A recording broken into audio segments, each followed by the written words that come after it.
ঝোল জাতীয় খাবারটায় আপনার ক্ষতির পরিমাণটা একটু কম হবে, আপনার মনের পবিত্র ইচ্ছাটাও পূরণ হলো,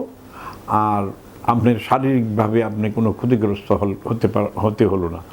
আমরা যারা মানবতার খেদমত করি তারা এটাই কামনা করি যে আপনারা তেল, পোলাও, বিরিয়ানি, ভাজি, চানাচুর, সিঙ্গারা, চুমচা, fast food, rich food, hard food, junk food,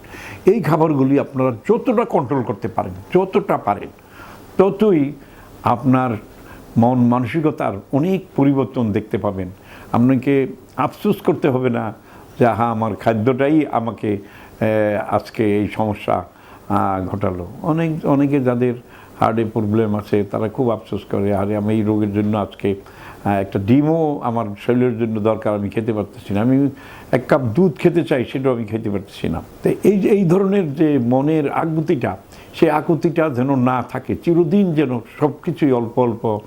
করে খেতে পারেন, এই অনুরোধ, এই আশা সকল রোগীদের কাছে,